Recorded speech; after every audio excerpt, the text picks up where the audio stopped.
extremely interesting. It involves, and very important, it involves two different gun-related prosecutions that are going on now, one of which involves a person with a very long felony record who was essentially caught in the act of a straw purchase with a woman who was his companion.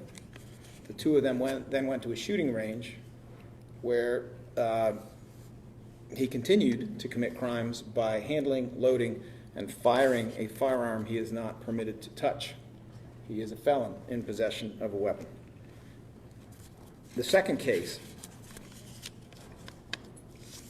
is frightening and interesting and important, and it actually relates to news that we expect to hear out of Washington, D.C. today. The second one involves the apprehension and charging of a man who was building guns, ghost guns, by obtaining over the internet certain parts and then using a 3D printer to manufacture the remaining necessary parts. A 3D printer that would generate brightly colored receivers for these weapons, and on which he was installing a particular logo. We have talked many times. I know that our Attorney General has talked many times about ghost guns. It is part of the mission of our Joint Gun Violence Task Force, which is a collaboration between the DA's office and the Attorney General's office, our lawyers, their agents, to work on gun violence. It's a unique collaboration in the Commonwealth of Pennsylvania, but we've talked many times about ghost guns and what a tremendous menace they present in Philadelphia and, frankly, all the way across the country.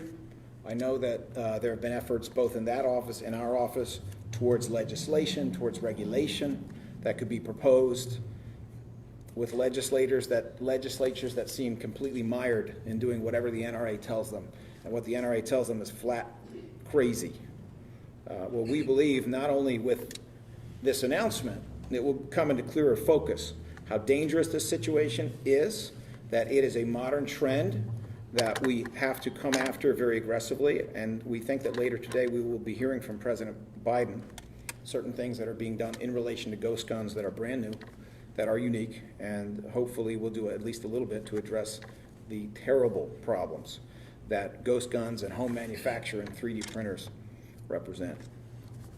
I'd like to begin by acknowledging that we have with us First Assistant Bob Listenby, First Assistant Carolyn Temin, Assistant DA Joanne Pescator, who's the supervisor of the DA's Homicide and Non-Fatal Shooting Unit, which of course is a unit of attorneys. We have Assistant DA Bill Fritzy, who just arrived. He is the supervisor of the Gun Violence Task Force at the DA's office, and he will be speaking very specifically about the two cases that I just mentioned.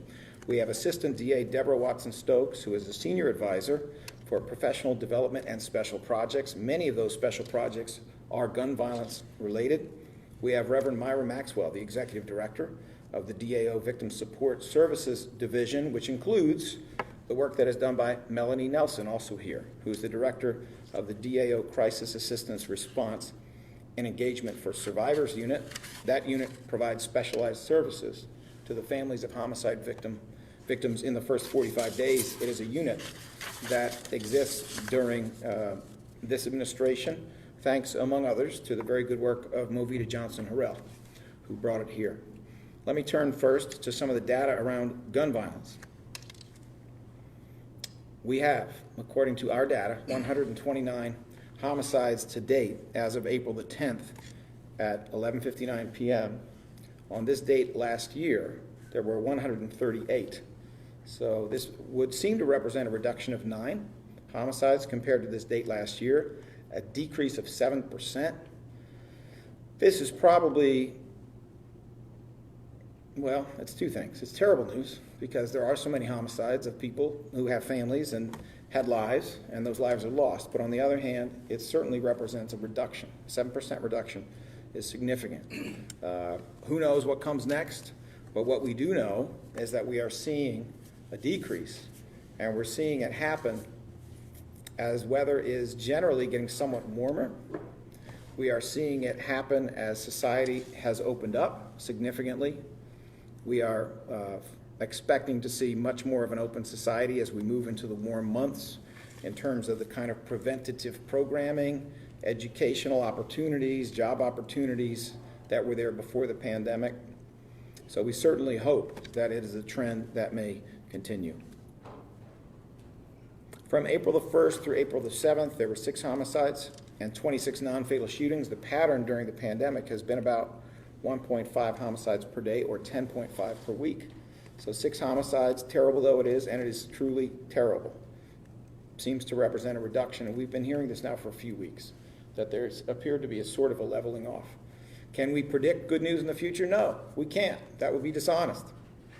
But we can feel hopeful. During the same period, April 1st through 7th, there were 124 gun-related incidents. Among those, police made arrests in 71 of those cases. Understand that's a combination of just gun possession cases and also gun violence cases, meaning ones in which a gun is pointed or a gun is fired or used in some other violent fashion. Of the 71 cases brought to this office, 70 were opened and charged. The median bail set for illegal possession of guns was $100,000, despite the fact that the vast majority of the time we are seeking $1 million.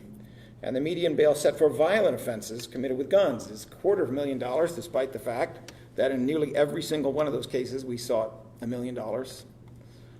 And in some cases we sought more. That $250,000 number actually represents a decrease compared to what we saw a week ago when it was in the $300,000 range. And once again, in my view, is one more indictment of the reality that cash bail fails us and fails us and fails us and fails us and keeps failing us when it comes to keeping poor people out of jail for non-serious offenses, and when it comes to keeping really dangerous people in jail for serious offenses. It flat out fails us. I'm going to turn to 2 shootings that occurred during the week. The first is a homicide that occurred on Saturday, April the 9th, in the 6,000 block of Clifford Terrace at about 7:04 p.m. An approximately 18-year-old black male was found shot multiple times through the body. He was transported to Lankenau, where he was pronounced.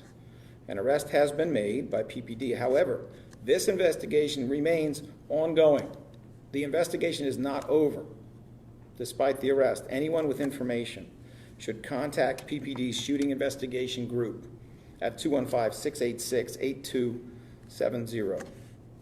Second shooting is not fatal, although extremely serious, and that is, and by extremely serious, they're all serious, but I mean that the victim is in critical condition. This is a non-fatal shooting incident that occurred on Sunday, April the 10th, in the 1400 block of East Cheltenham Avenue at about 4:46 a.m. An approximately 27-year-old black male victim, the driver of a vehicle, was shot once in the stomach during an attempted carjacking. His name has been reported in the press, I think for a couple of reasons, but at any rate, given that his name has been reported in the press, and he is a well-known member of the community, very active in the community, and also a volunteer with Town Watch, we will break with our tradition, which is not to mention the name of the victim. His name is Raheem Bell. Mr. Bell was transported to Temple, where he was placed in critical condition. At the invitation of Town Watch Integrated Services, in which Mr. Bell was a volunteer, we will be participating in a rally on April the 15th at 6 p.m. in the 1400 block of East Cheltenham Avenue. The rally is an anti-violence, anti-gun violence rally that relates, among other things, to what happened to Mr. Raheem Bell. No arrest has been made in this attempted carjacking and shooting of Raheem Bell at this time by PPD. This is another ongoing investigation. Anyone with information, please get a hold of the Shooting Investigation Group of the Philadelphia Police Department at 215-686-8270.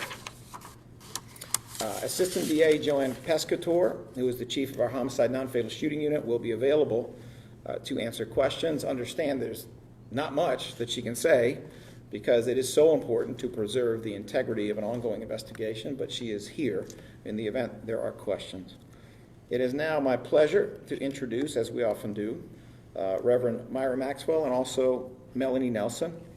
Myra Maxwell is the director of our Victim Support Services Unit, and Melanie Nelson works under her supervision and collaboratively with her as the director of the DAO's CARES Unit. Ms. Maxwell will be discussing the various activities happening this month leading up to Crime Victims' Rights Week, which starts April the 25th.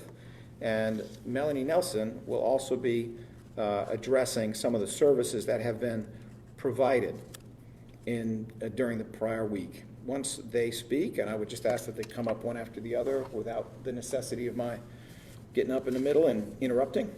Once they do that, then I will return to the podium, and then we will turn to Mr. Fritzie, who's going to talk about case one, which is Commonwealth versus Eldon Chick. That is the VUFA arrest, in other words, the gun possession arrest, the straw purchase, followed by the activity at the shooting range. And case number two is Commonwealth versus Daniel Whiteman. This is the one involving the use of a 3D printer to manufacture ghost guns. And with that, it is my pleasure to introduce Myra Maxwell and Melanie Nelson. Good morning, and thank you, D.A. Krasner. I'd like to just stop for a moment and kind of reflect, because National Crime Victims' Rights Week has been going on for numerous years. Started here, right here in the city of Philadelphia in 1975, was the first Victims' Rights Week, which was organized by the Philadelphia District Attorney's Office. And later, President Ronald Reagan proclaimed the first National Crime Victims' Rights Week in April of 1981. Every year in April, we all come together, various crime victims organizations come together, and we support victims who of violent crime or any crime, and we make sure that we have events that commemorate their memories, such as what will be happening here on April 28th. On April 28th, we will be hosting a virtual candlelighting ceremony to memorialize and remember many of the victims of crime. One, we always mention those who have been victims of homicide, and also to remember all victims of every type of crime in the city of Philadelphia. This tradition has been ongoing, and we're going to continue that, and many of that particular event will be virtual this year. Now, during National Crime Victims' Rights Week, every year they come up with a theme, and this year's theme is Rights, Access, Equity for All Victims. This year's theme underscores the importance of helping crime survivors find their justice by 1, enforcing victims' rights, 2, expanding access to services, and 3, ensuring equity and inclusion for all victims. There will be many events hosted around the city. You will hear more about that, but I wanted to especially talk about our candlelighting service. But WAR is also hosting a Hands Around City Hall event that will be held on April the 29th, and you will hear more about the upcoming events in the future. Thank you.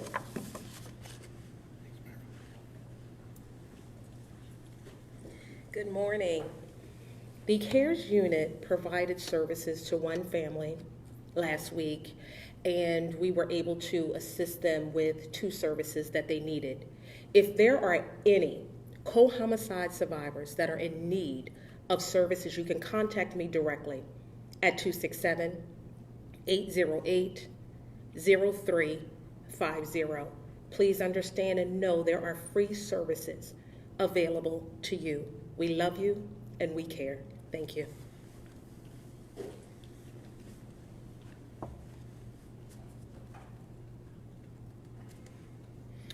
So, as I mentioned earlier, the Gun Violence Task Force is actually unique in the Commonwealth of Pennsylvania. It relates to some efforts by State Senator Anthony Williams from several years ago, I think about 15 years ago, in which the notion was if we were to take Philadelphia prosecutors but use state agents, the state agents could engage in investigative activities that were across county lines, and they could do things like go to the Oaks Gun Show, follow activity occurring at the Oaks Gun Show as guns were brought into Philadelphia, or as kits to make ghost guns were brought into Philadelphia, and then the Philadelphia District Attorney's Office prosecutors could do prosecutions for activity that occurred within the city, just as other counties' prosecutors, should those guns go that other direction, do those prosecutions. It has in many ways been a very successful collaboration now for many years, including the last few years. And one of the areas in which it has been most fruitful, in my view, has been the use of forensics, the use of technology, and going after ghost guns. There have been times when I have referred somewhat humorously, at least I think it's a little humorous, to our chief of this unit in the DA's office, Bill Fritzie, as the electronic Sherlock Holmes. He might not like that, but the truth is that's kind of what's going on. There are data analysts who are doing important work. We are able to use forensics when it comes to phones and comes to some other tactics for solving these cases in ways that have been effective. In a prior press conference, I guess a couple of years ago, we even described how about 50 or 60 shootings had been solved essentially without witnesses, and how that was based upon the use of forensics in a long-standing collaboration. That resulted at that time in the indictment of about 8 or 9 people for two chargeable homicides, another homicide that was not charged at that time, and this whole string of shootings that were going on. That's just an example of things that were going on that were, in my opinion, excellent law enforcement work, modern law enforcement work, in my view, progressive law enforcement work, because we're not just using the tactics of the 1950s, and we're not wasting all of our time chasing turnstile jumpers. We are dedicating our time, as we should, to the most dangerous and most serious criminal activity. And right now, obviously, there is no more serious threat to the public safety than gun violence. So it is my pleasure to call forward ADA Bill Fritzie to talk about 2 cases, Commonwealth versus Eldon Chick, C-H-I-C-K, and Commonwealth versus Daniel Whiteman, W-H-I-T-E-M-A-N. Mr. Fritzie. Good morning, everyone. The Eldon Chick, that case is actually more in line of what you would normally understand to be a straw purchase investigation. State agents in this instance were given information that an individual was firing firearms at a shooting range in Philadelphia, and they were able to get video evidence and determine that this individual went with a female, had the female purchase those firearms, and then, which is very bizarre, which we don't see very often, this defendant, who is ineligible to carry, has prior felonies, and is on state parole, decides to target practice within that firing range. It was based upon this that those cases were brought to us by our agents. The DA approved an arrest warrant for 2 firearms, which we believe that female had purchased for this defendant, and a search warrant was executed on their home. At that point in time, 6 more firearms, including rifles, were recovered from the home. This investigation is ongoing to determine if she also straw purchased all of those other additional firearms for him as well. The defendant's bail was set at $750,000, and he awaits a preliminary hearing. Again, this is more of a traditional type of straw purchase case that we have within our unit that we work with our agents on. The other case with Mr. Whiteman is something that's even scarier than a felon on state parole firing a firearm at a shooting range. This is an individual who was also ineligible to carry, also a felon. He's able to order parts of these firearms online through those Polymer 80 ghost gun kits. So he's ordering parts of those firearms, and then he's using a 3D printer, and he's assembling the rest of the firearm with that 3D printer. The agents were given information that they believed that perhaps 4 firearms had already been put together and either sold or transferred to someone else. They contacted the district attorneys who work with them every day. We approved a search warrant for his home. Upon execution of the search warrant on his home, they walk in and see the 3D printer actually creating one of the firearms. An additional firearm, at least the receiver of that firearm, was also already made at that point in time. So this defendant, who is a felon as well, has now upped the game in Philadelphia. This is, I think, the first type of case that we've seen with a 3D printer assembling these firearms.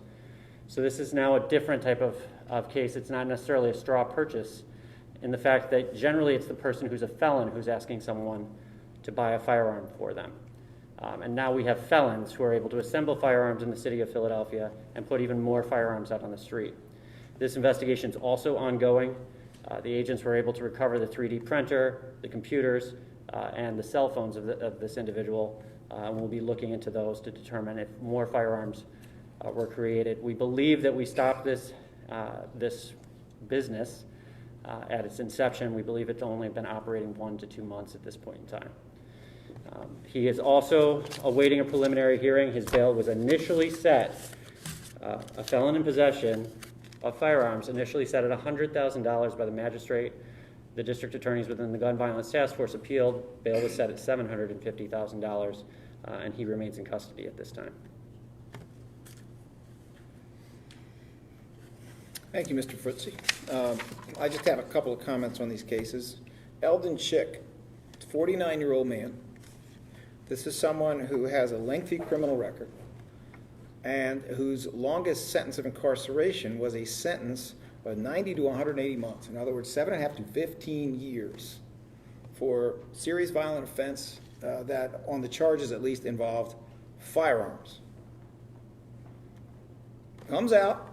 I don't actually know precisely when he was paroled, but he comes out, and if you were to watch the film of what happened here, or be told the story of what happened here, walks into a gun shop with a woman, stands there with her as she purchases the firearm.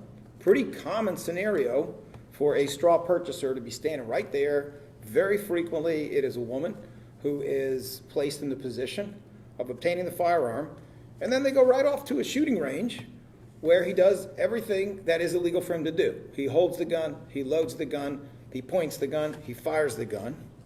And upon checking his house, we find out that there's plenty of other guns. And these are not just 22 weapons. We are talking about a wide variety of very powerful and very dangerous weapons. Very, very disturbing. When we look at the situation with Daniel Whiteman, there are some electronic images that we may be able to provide you, including images that show the machine itself. We have it? Okay.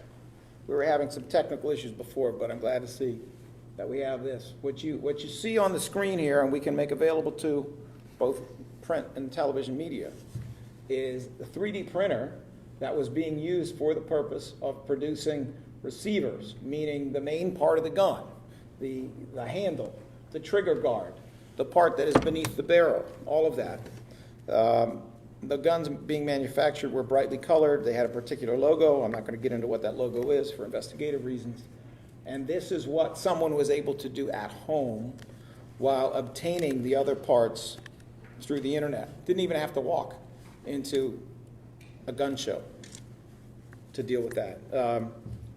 This is a terrible threat to public safety, not just this one person, but the reality that this can be replicated, the reality that the NRA has spent so much time actually advocating for people to be able to make their own guns at home with 3D printers. Yes, I know that's insane, but the NRA takes positions that are insane and that are completely unsafe for us, positions that have never been taken when it comes to things like regulating automobiles. We don't live in a world where you can just make your own automobile that has no VIN number and no serial number, and you can just drive it around. Let me not go on and on. But frankly, what's going on with ghost guns is obscene. And I am hopeful and glad to see that the President of the United States will be making an announcement today that goes to some of those issues. Now, are there any questions related to the subject matter of this press conference? I have a question about Mr. Whiteman. Where does he live? And do you know how, you said about 1 to 2 months making these guns, do you know how many he made and sold and how much money he may be making in this? So part of that is still in part of the investigation. We're trying to determine the amount of guns. We believe that 4 of them were made, and then we walked in on 2 in the process of being made. So there's technically 6 guns out there from these machines. He was in the area making these firearms in the Roxborough area on Henry Avenue, and then a lot of these guns were then sold or traded, we believe, in the Kensington area. And when was he arrested? He was arrested, I believe, April 1st. Is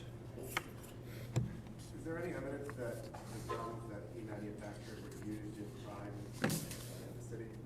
So the two firearms that we recovered from his home were not fully assembled at that point.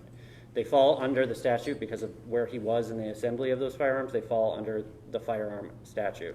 The other firearms that we have recovered, or that we believe are out on the street, we have not recovered yet. So we have no idea if they're connected to any gun violence at this point. And to the shooting last week, I believe in the report it said that the gun that was used by the suspect in that case was a ghost gun. Is that correct? Do you have any information to add to that? Joanne? I don't have any information about that. But what do we know if it was I believe it was in the police report that it was a ghost gun. I do remember seeing a report that the young man who fired, who shot two women and also shot a police officer, was found in possession of a ghost gun after he was killed. I do remember reading that report, but once again, reports are not always perfect. Sometimes there are bits of erroneous information. That's also a case in which there was public reporting that the police officer was a woman that turned out to be incorrect. So I can't vouch for it as being 100% certain, but I can tell you I have seen that report. Yes, please. I have reason to believe the Griffin-Bell carjacking is related to other carjackings in the area. Hi, I'm sure the police are looking into that. There have been other carjackings in the 15th district where this carjacking took place as well. So there is a carjacking unit that's associated and looking into all carjackings in the city. Is it the same style with the other carjackings, or is it the same type of incident? I can't tell you. I don't know how much information they have, and it's like the DA said, it's still under investigation. On the theme of carjackings, the number continues to be quite staggering. I wonder if through all there's also been a lot of arrests. I wonder through those arrests and through taking on those cases, if you found any similarities between the cases, if there's kind of any interesting information you can share on why did anything happen at such an unprecedented rate? Well, certainly there are national factors and international factors in play here that have not changed much. And I think there's a general agreement that some of those factors are driving carjackings. One of those factors is a very high sale price for used cars, especially internationally. There's a very high sale price for used cars.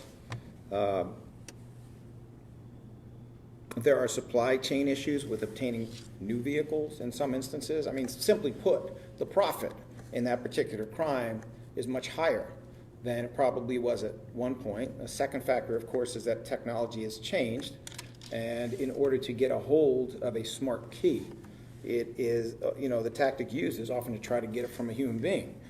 When I started out as an attorney in 1987, and I spent a lot of time representing people in juvenile court, about 40% of the list there was car theft, and it could be achieved with a screwdriver when nobody was in the car. There was a lot of that going on at that time. Certainly smart keys reduced the level of car theft by making it much more difficult to take the car, but then, of course, the strategy of someone who is hell-bent on getting that car shifts to a potentially much more violent scenario. So those factors continue to be in play. Now, we did do a press conference about a very important arrest that you may recall, and we have some really capable law enforcement, stakeholder collaborators who are working generally with us on carjackings. We look to every case where there is an arrest to see whether that illuminates or gives us new investigative leads, whether there's more that we can do. And there was some pretty great investigative work done on that case, among others by the FBI. So I would just say stay tuned. There may be more to report as we move forward with some of those important investigations. I do want to point something out before it completely slips my mind. We are talking about Mr. Whiteman, who has a 3D printer, and our information is that he is selling those guns that he is manufacturing in the Kensington area. When the Inquirer reported on the 57 blocks in Philadelphia with the longest and bloodiest history of gun violence, what they did not necessarily emphasize, but I want to emphasize, is that 28 of those 57 blocks are in the Kensington area. 50% are in the Kensington area. And so the danger, the potential bloodshed cannot be exaggerated when you're selling those guns in that place with Philadelphia's history for gun violence in that area. Are there any other questions? Well, since you brought up the Kensington area, last week, Councilmember Dom asked for a state of emergency to be declared in Kensington. What is your opinion on that? You know, I have supported another council member in her effort for a declaration of a state of emergency as to gun violence. She supported that because she believed it could do some positive things in terms of addressing the issue. I'm not familiar with exactly why Councilmember Dom feels that that's necessary for that particular part of the city, a part of the city that he does not solely represent, put it that way. But I will say this, I am in favor of government doing things that actually provide opportunities to solve problems, just as I was very, very, very, very much in favor of vigorous litigation against opioid manufacturers across the Commonwealth of Pennsylvania in hopes of having not a few dollars, but a mountain of dollars to use to address very long-standing issues in Kensington. And I am very disappointed that, with the exception of the district attorney in Pittsburgh and myself, most of the people litigating folded their cards for very, very low stakes. Let me put it that way. So I'm in favor of people, doing things that actually work and are not just a political headline. Are there any other questions? Last two. Yesterday, I believe, there was an 18-year-old Steve Green who was shot 13 times in West Philly. Is that the case you're referring to from Saturday? And do you know if that is the same case, have arrests been made of more than one person? Because I understand police chased like 3 people. That is the same case that the DA was referring to earlier, and I can't really comment. As the DA said, it's still under investigation. He said an arrest was made. An arrest was made. Just of one person? One person right now. Yes, sir. I Last was question. going to ask if we can briefly get Tom to this down to the commission on the ghost guns. Yes, we can. All right. Was the woman who purchased the main strawberry, was she charged? I don't think it was mentioned. We'll take that as the last question. Mr. Fritzy.